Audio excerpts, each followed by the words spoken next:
Welcome to my channel. இன்றைக்கி வாங்கிபாத் பண்ணலாம். வாங்கிபாத்துக்கு முக்கியமானதே இந்த கத்திரிக்காய் தான். அதனால் நல்ல பிஞ்சு கத்திரிக்காயாக பார்த்து வாங்கிக்கணும். கத்திரிக்காய் இந்த மாதிரி பெருசு தான் வாங்கணும்னு இல்லை, எந்த சைஸ் கத்திரிக்காயாக இருந்தாலும் பரவாயில்ல. கத்திரிக்காய் வந்து நல்லா பிஞ்சாக இருந்தால் நல்ல டேஸ்டியாக இருக்கும். இப்போது கத்திரிக்காயை இந்த மாதிரி சின்ன சின்ன பீசஸாக கட் பண்ணி ஒரு பாத்திரத்தில் தண்ணி வச்சு அதில் 1/2 ஸ்பூன் உப்பு போட்டு இதை அதில் போட்டு வச்சோன்னா கத்திரிக்காய் கருக்காது. அதோடு இல்லாமல் அதில் கொஞ்சம் கசப்பு இருந்தாலும் அதை எடுத்துரும் அந்த உப்பு தண்ணி. இப்போ இந்த சாதத்துக்கு ஒரு பவுடர் பண்ணணும். அந்த பொடிக்கு வந்து 2 டீஸ்பூன் தனியா, 1 டீஸ்பூன் உளுத்தம்பருப்பு, 2 டீஸ்பூன் கடலைப்பருப்பு, 1 டீஸ்பூன் கசகசா, 1 துண்டு பட்டை, 2 கிராம்பு. இப்போ மிளகா நான் 1 தான் போட்டிருக்கேன். உங்களுக்கு காரம் ஜாஸ்தி வேணும்னா 2 இல்லை 3 கூட போட்டுக்கலாம். அதோடு சேர்த்து அந்த மிளகாயோட இப்போ இது காஷ்மீரி மிளகா. இந்த மாதிரி கசங்கி நான் மாதிரி ஒரு மாதிரி இருக்கும் அது பார்க்குறதுக்கு. அதில் காரமே இருக்காது, ஆனால் சாப்பாட்டுக்கு நல்ல கலர் கொடுப்போம். அதனால அந்த காஷ்மீரி மிளகா 1 போட்டிருக்கேன்.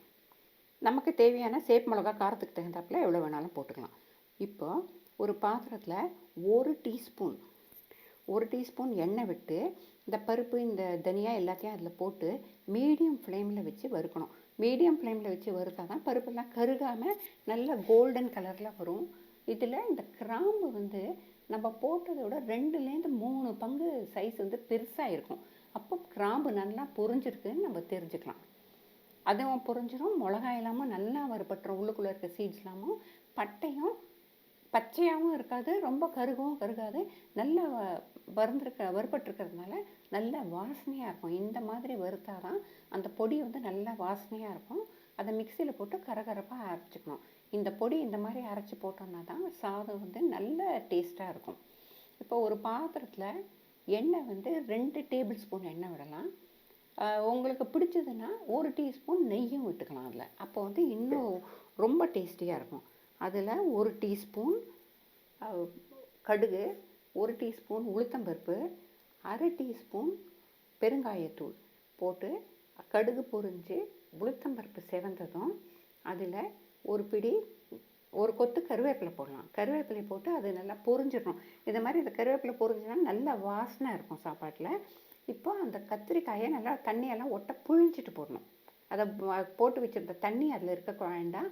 அதை நல்லா ஒட்ட புழிஞ்சிட்டு அதில் போட்டுட்டு 1/2 ஸ்பூன் மஞ்சப்பொடி, 1/2 ஸ்பூன் மிளகாப்பொடி, 1/2 ஸ்பூன் தனியா பொடி. இப்போ இந்த கத்திரிக்காய்க்கு தேவையான அளவு உப்பு நான் 1/2 ஸ்பூன் போட்டிருக்கேன். உங்களுக்கு எவ்வளோ உப்பு வேணுமோ பார்த்து போட்டுக்கலாம். போட்டு நல்லா கிளறணும். மிளகா பொடியும் பார்த்து போடணும், ஏன்னா ஏற்கனவே பொடியில் வந்து மிளகா போட்டிருக்கோம். அதனால இந்த பொடி எல்லாமே கத்திரிக்காய்க்கு டேஸ்ட் கொடுக்கறதுக்கு தான். இப்போ இந்த கத்திரிக்காய் ஒரு 5 நிமிஷத்தில் நல்லா இந்த மாதிரி வெந்துடும். தண்ணியெல்லாம் விட வேண்டாம், அப்படியே வெந்துடும். அது நல்லா சாஃப்டாக இந்த மாதிரி நல்லா வெந்துடும். அது அந்த மாதிரி வெந்ததுக்கு அப்புறமா அதை நல்லா கிளறிட்டு அடுப்பை ஆஃப் பண்ணிவிட்டு இப்போது ஒரு 200 கிராம் அளவு அப்படின்னா 1 டம்ளர் அளவு அரிசி எடுத்து அதை இந்த மாதிரி வடித்து வச்சுக்கலாம். நீங்கள் எப்படி எனக்கு குக்கரில் வடிக்கலாம், எப்படி வேணாலும் வடிக்கலாம். வடித்து கொஞ்சம் ஆற வச்சுட்டா அது இன்னும் கொஞ்சம் உதிராக இருக்கும். அது மேலே முந்திரி போட்டு, இப்போ இந்த மாதிரி முந்திரி போட்டால் தான் நல்லா கிறிஸ்பியாக நல்லாயிருக்கும் முந்திரி. இப்போ இந்த சாதத்துக்கு தேவையான உப்பு போடணும். முதல்ல போட்டது கத்திரிக்காய்க்கு. இப்போ இந்த சாதத்துக்கு தேவையான உப்பை போட்டுட்டு அதுக்கு மேலே இந்த பொடி பண்ணி வச்ச இந்த வாங்கிபாத் பவுடரை அது மேலே போடணும்.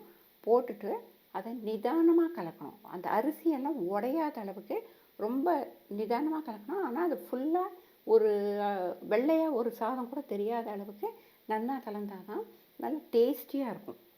அது எல்லா பக்கமும் வந்து உப்பு காரம் எல்லாமே நல்லா உரைச்சி நல்லா டேஸ்டியாக இருக்கும். இப்போ இந்த இதை நல்லா வாங்கிபாத்தை நல்லா கிளறி வச்சதுக்கப்புறமா அதுக்கு தொட்டுக்கிறதுக்கு வெள்ளரியில் வந்து ரைத்தா பண்ணால் அது ஒரு நல்ல காம்பினேஷனாக இருக்கும். அந்த டேஸ்ட் வந்து ரொம்ப நல்லாயிருக்கும்.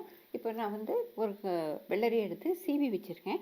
வெள்ளரிக்காயில் வந்து உள்ளுக்குள்ளே அந்த சீட்ஸ் எல்லாம் இந்த மாதிரி சாஃப்டாக இருந்தால் அப்படியே சீவி போட்டுடலாம். அந்த சீடெல்லாம் முத்தி இருந்தால் தான் அதை வெளியில் எடுக்கணும். இப்போ சீவி வச்ச இந்த வெள்ளரிக்காயில் தண்ணி நிறைய இருக்கும். அதனால் அந்த தண்ணியெல்லாம் புழிஞ்சு எடுத்துடணும். இல்லைன்னா அந்த ரைத்தாவில் தயிர் விட்டவுடனே அந்த தண்ணி ஒரு மாதிரி நீட்டாக மாதிரி இருக்கும். அதனால் நல்லா ஒட்டை புழியணும். கொஞ்சம் கொஞ்சமாக எடுத்து எல்லாத்தையும் ஒரே தெரியாமல் அமுக்க வேண்டாம். இந்த மாதிரி கொஞ்சம் கொஞ்சமாக எடுத்து அதை புழிஞ்சு போட்டோன்னா நல்லா உதிரியாக நிற்கும் அந்த சீவின காயும் நல்லா தனித்தனியாக நிற்கும். அது நல்லா டேஸ்டியாக இருக்கும், பார்க்குறதுக்கும் நல்லாயிருக்கும். அந்த ரைத்தாவில் அதை பண்ணிவிட்டு அதை நம்ம சாப்பிடுச்சே நல்லா இருக்கும். அதனால் இப்போ அந்த மாதிரி எல்லாத்தையும் புழிஞ்சு எடுத்து போட்டதுக்கப்புறமா ஒரு 1/2 ஸ்பூன் உப்பு, 1/2 ஸ்பூன் போட்டால் போகிறோம். தேவைப்பட்டால் வேணால் அப்புறம் ரைத்தா பண்ணி முடிச்சப்பறம் தேவையான போட்டுக்கலாம். நிறைய போட்டோம்னா நல்லா இருக்காது. இப்போ ஒரு 1/2 ஸ்பூன் ஜீரகப்பொடி போடணும். ஜீரகப்பொடி போட்டாலே எப்போதுமே எல்லா ரைத்தாவுக்கும் ரொம்ப டேஸ்டியாக இருக்கும். அது மேலே தயிர் நம்ம விட்டு மிக்ஸ் பண்ணச்சே அந்த தயிருக்கும் அந்த ஜீரகப்பொடிக்கும் அந்த காம்பினேஷன் நல்லாயிருக்கும். இப்போது நான் வந்து 1 கப் அளவு தயிர் எடுத்துருக்கேன். இந்த கரண்டியால் ஒரு 3 கரண்டி எடுத்து போட்டிருக்கேன். அந்த அளவுக்கு தயிர்.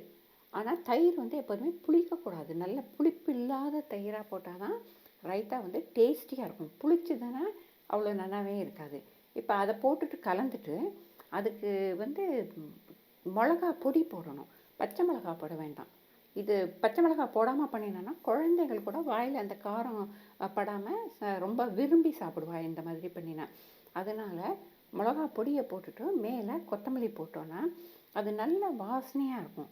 இப்போ இந்த ரைத்தாவும் இந்த வாங்கிபாத் வந்து ஒரு நல்ல காம்பினேஷன். இப்போ இது மாதிரி பண்ணி நீங்கள் வந்து சாப்பிட்டு பார்த்துட்டு என்ஜாய் பண்ணுங்கள்.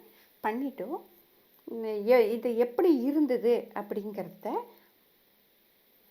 மறக்காமல் கமெண்ட் பண்ணுங்கள். அடுத்த வீடியோவில் சந்திக்கலாம்.